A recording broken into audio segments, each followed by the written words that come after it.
Well, greetings, my beloved clients and friends. I don't know why this was on my mind, but I'm going to go with it. And I wanted to talk about the S&P 500, what it is, and why is it so hard to beat. Okay, and I think I want to do this because there's some people that are kind of scared of the stock market and maybe really understand what it is and how it works and what it represents maybe might help give someone more of a comfort around it. So that's kind of my intention for this.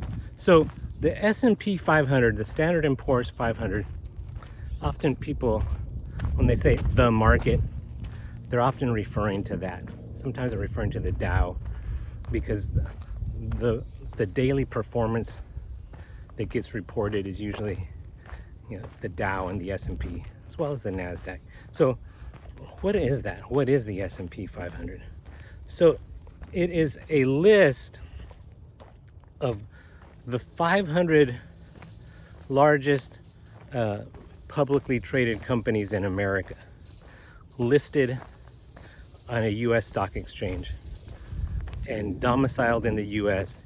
and has more than 50% of their, I think it's 50% of their business coming from the U.S. So it's basically the biggest U.S. companies, and it has to meet certain other criteria, like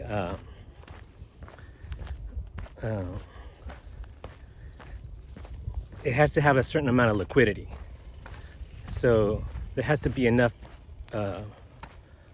volume in the trading activity for it to be on the S&P 500 list.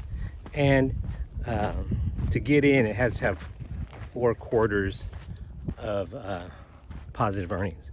So like, for example, a couple of years ago, Tesla got added to the S&P 500, and it had met all the other criteria for size and everything else, except that it didn't have 4 consecutive quarters of positive earnings. And when it got those 4 quarters, a lot of Tesla investors got excited because they're like, okay, it's going to be added to the S&P 500. And it didn't happen that day. And over the course of a couple months, when the committee that selects the companies met, they did decide to finally add Tesla, and it was kind of exciting. But so that's what it is. It's not the market. It's only the 500 biggest companies in the stock market. And it's not the economy.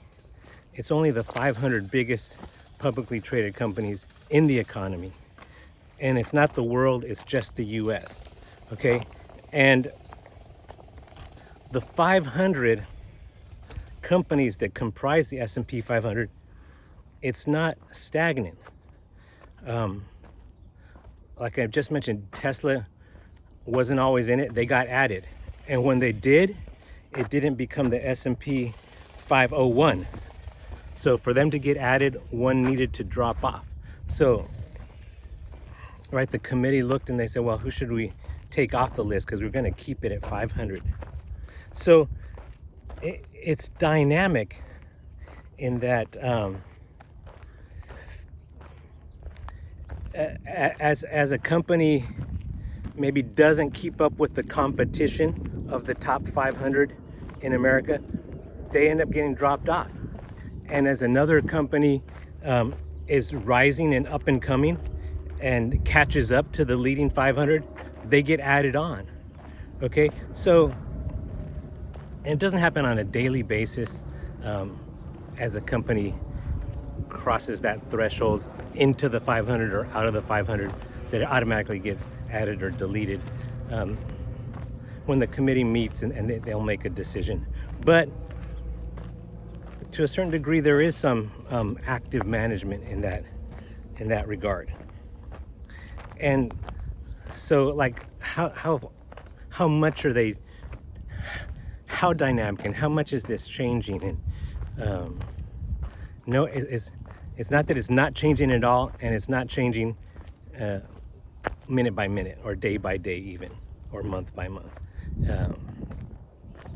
And on average, maybe about, usually it's about 5% of the names are changing every year. Some years more, some years less, but that's kind of an average. So 95% of the ones that were in it last year will probably be in it this year. And but over time, that's changing. So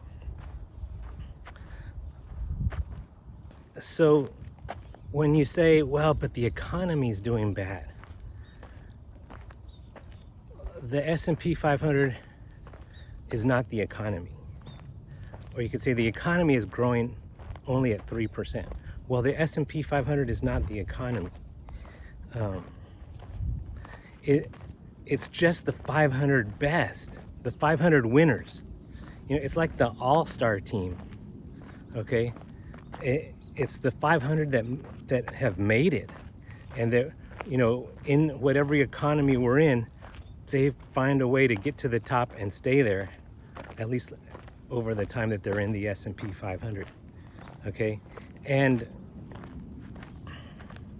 so you're owning like the best of the best. If you think about it, if you own the S&P 500, and it's being updated on a regular basis, so that, you know, you do have the best, and when one's no longer the best, it's taken out of that portfolio for you, and when a new one comes up, it's being added to the portfolio for you. Okay, so I mean, there are statistics that about 80% of businesses fail their first year. Well, none of those are in the S&P 500, because these are companies that have been, they're not just any company, they're only the ones that have made it to the public exchanges. So even to get on an exchange, there are certain requirements, right? And then to be the biggest, it has to have proven itself to get to that hallowed top 500, right?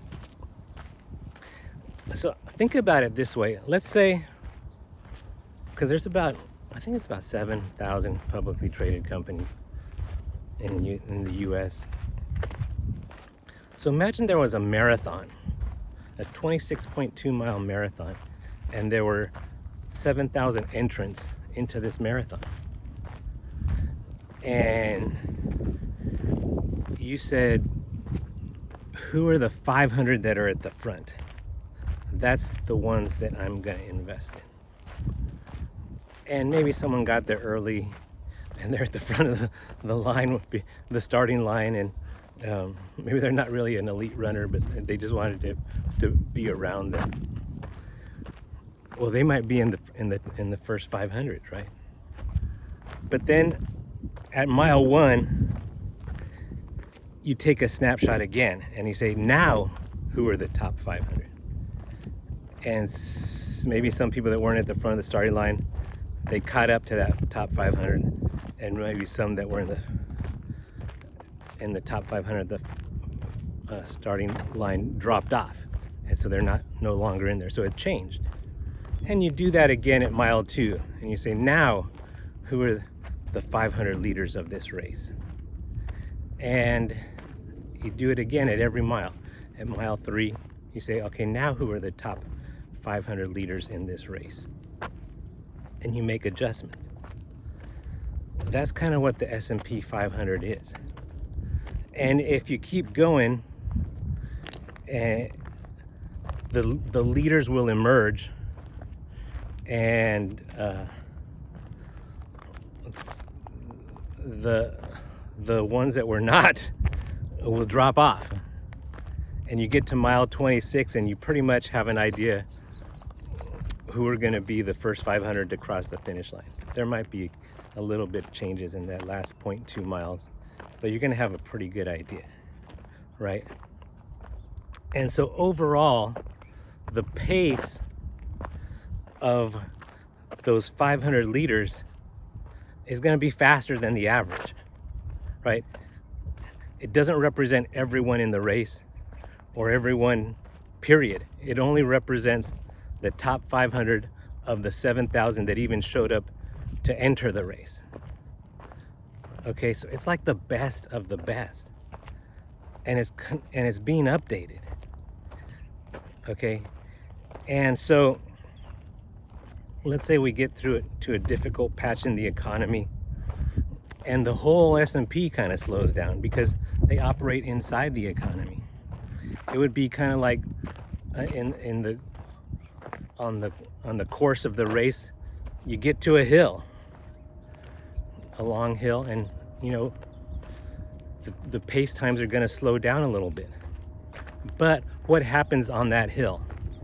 There are some runners that are strong uphill runners, and they're going to move up. And other runners that are weak uphill runners, they're going to drop off, right? So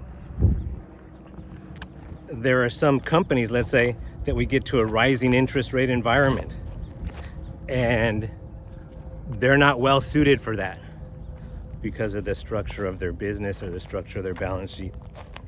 They might struggle and drop off, and there are some that are, ideally suited for that type of environment, and they will continue in the S&P 500, right? So as things change, and as the economy changes, the structure of the S&P 500 changes. Like big industrials were in the leaderboard 30, 40, 50 years ago, and now it's a lot of tech companies because the environment has shifted. And there were times when there was like a concentration or a lot of oil companies towards the top of the list because that was the environment they were in, or banks or insurance companies were dominating because that was the kind of environment that we're in. Right now we're in an environment where technology is growing at a rapid pace, so those are the ones that are leading the race, if you will, and those are the ones that are disproportionately allocated to the S&P 500 at a time when the environment favors them. Okay, and if the environment changes, you could see a shift in leadership, and that'll happen automatically within the S&P 500. So it's like, I just want to own the biggest winners, and that's probably a good strategy. And over time, over long periods of time, the average pace, if you will, of those leaders has been about 10 to 12% a year. That's the pace at which they run. And if you've ever worked in the corporate world, and if you've managed a unit or something like that, you've known that they expect you next year, they give you a higher goal than last year. And so these companies are managed to grow and to keep up with that pace of growth.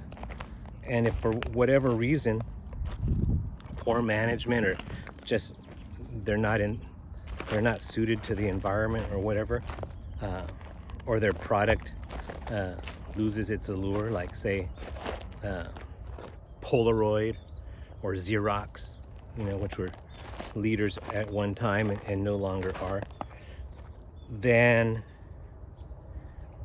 they get dropped off from the S&P. So you're like, can I lose everything if I invest in the S&P?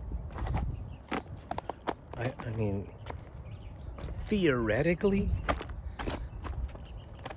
perhaps, but it would have to mean that the 500 survivors, even the 500 greatest survivors, didn't survive. It's going to happen, but there are going to be periods when they're running uphill, and there are going to be periods when they're running downhill, and their pace is faster than 12%. But overall, that's about the pace that it takes to stay on the list. To stay on the list, if you're growing at 10 to 12%, you'll probably stay on the list. If you're growing faster than 10 to 12%, you'll move up on the list. And if you're growing slower than 10 to 12%, you'll drop down on the list and eventually off the list. It's the companies that are able to keep that pace or better that stay on it. Okay, so that's what you own if you own the S&P 500. And that's why it's hard to beat. So, and I think in another video I'm going to talk about one of the benefits of the S&P 500, that it's US based companies. And there's something special about the fundamental structure of the United States and why it's conducive for large companies to do well and thrive. And I think in the next video I'll talk about that. But I just wanted you to get an idea of what the S&P 500 is and why it's a I don't want to say safe bet, but that's the word that comes to mind, and why it's likely to continue to do well and why it's done well. It's just the ones that are at the front of the race, right, that are winning. Okay, so I hope that helps, and we'll talk about in the next video, I think, the advantages that America has in the world and why we invest almost exclusively in American companies. All right, have a great day.